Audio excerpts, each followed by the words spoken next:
On retrouve Stéphanie. Du jeu de fléchettes, c'est ça? Oui, exactement, les mots croisés. Oui, Bonjour bien Stéphanie. Bonjour Trénia et Alexandre. Il est Bonjour. taquin, hein, Oui, un petit toujours. Vous avez pas le démon de midi, Stéphanie? peu. Non, je n'ai pas le démon de midi, mais mes problèmes proviennent du démon de midi. Ah. Alors racontez-nous. Alors en fait, je suis en instance de séparation avec mon conjoint avec qui j'ai vécu pendant 30 ans.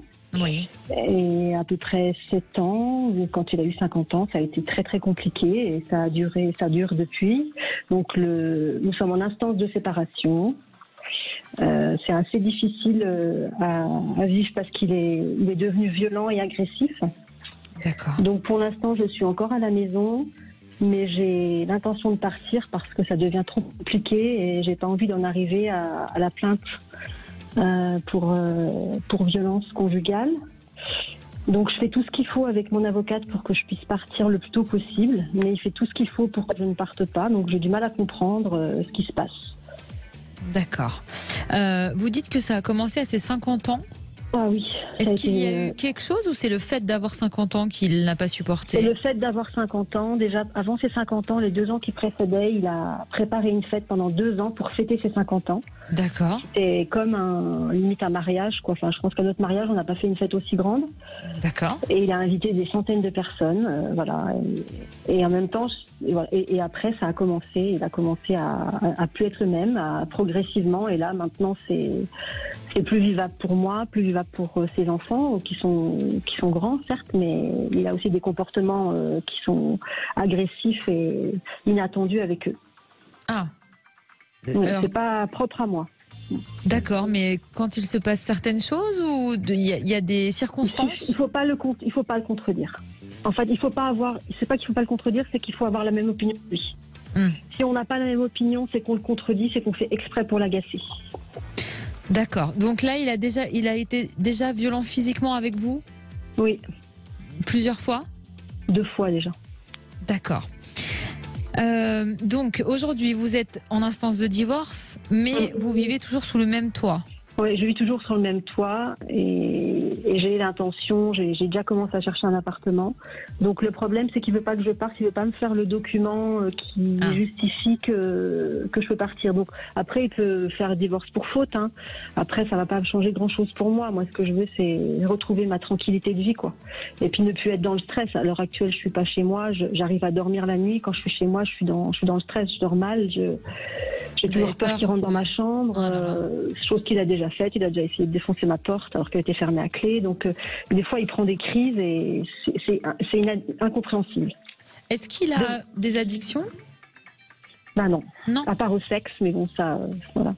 D'accord. Bon. Voilà. C'est pour ça que je parlais du démon de midi tout à l'heure. D'accord, d'accord. Voilà. Effectivement, c'est un vrai un sentiment de démon, ça c'est sûr. Alors, bien sûr, sans porter de jugement sur votre futur ex-mari, mais ce que j'entends et ce que nous entendons tous, au travers de votre témoignage, c'est d'une femme qui aujourd'hui a peur. Ouais, c'est ça. Et vous êtes vraiment dans cette notion, et je ressens aussi au travers de votre voix quelque chose qui tremble, mais n'ayez aucune crainte, parce que pour moi, je sens que vous êtes bientôt à la fin de cette fragilité, de cette difficulté, de cet enfermement dans lequel vous vous sentez aujourd'hui.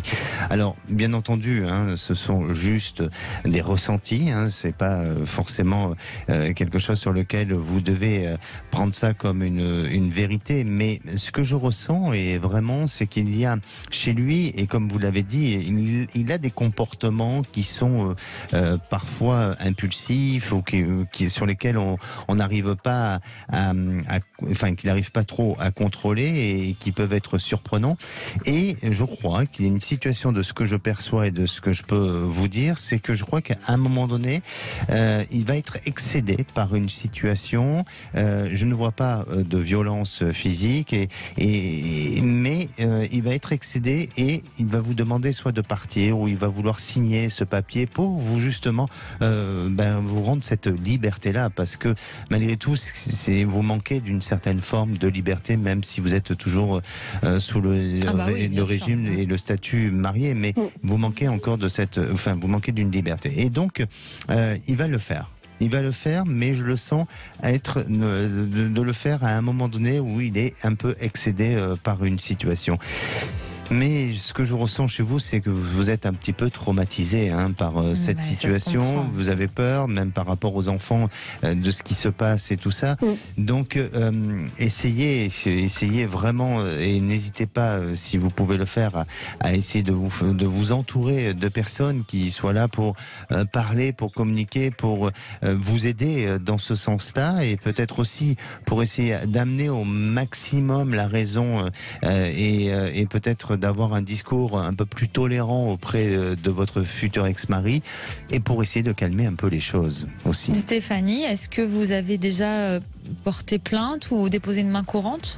Non, je ne l'ai pas fait parce que mes enfants m'avaient demandé de ne pas le faire. Ils sont force de l'ordre. J'ai 2 de mes enfants qui sont... voilà. Donc, et pourquoi ils n'ont pas voulu que vous le fassiez ? Parce que ce que ça allait impliquer pour lui, ça les dérangeait. Donc ils ont préféré me protéger d'une autre façon, de le menacer lui et de lui dire que si jamais il me touchait encore, il ne le verrait plus jamais. Donc ils lui ont mis un ultimatum. Voilà. Et ça, est-ce qu'il y a eu la deuxième fois à la suite de ça, ou c'était C'est après la deuxième fois, ouais.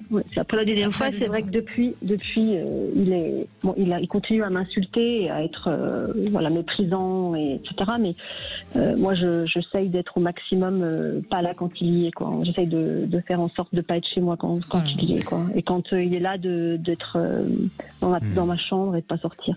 J'essaye de limiter au maximum les contacts.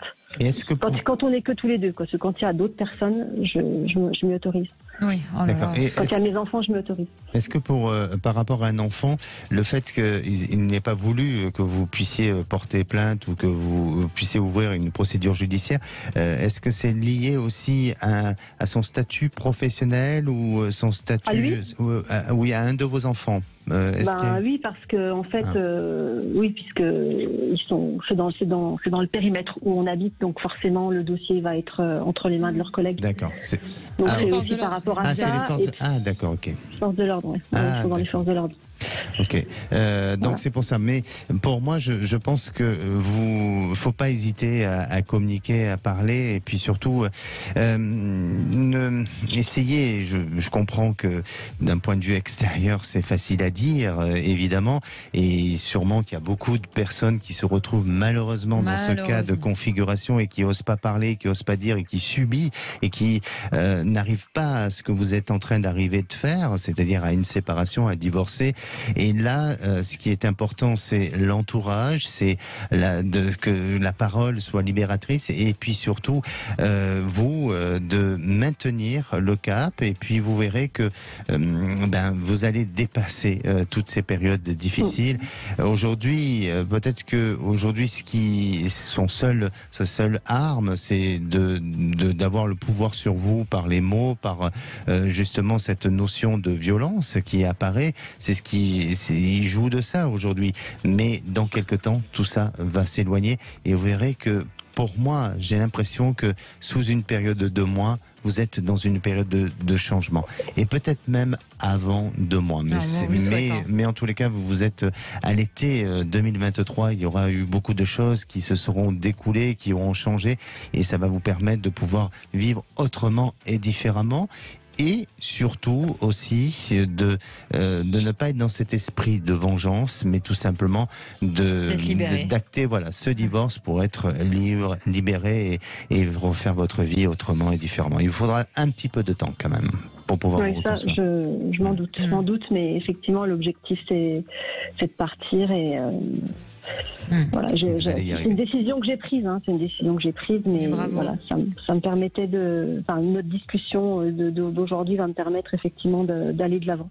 C'était l'objectif. On l'espère vraiment. Sachez aussi, pardonnez-moi, Trina, sachez aussi que si vous vous sentez en danger, il y a quand même des associations qui sont là pour vous protéger. J'ai déjà contacté des associations. D'accord.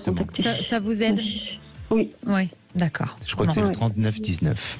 Pour information. Je sais plus, il y en a une entre autres. Une association locale qu'on m'avait donnée. Merci en tout cas beaucoup pour votre témoignage. Je suis sûre que ça va beaucoup aider aussi. Merci beaucoup à vous pour votre émission. Donnez-nous de vos nouvelles, Stéphanie. Merci. À Au revoir. bientôt.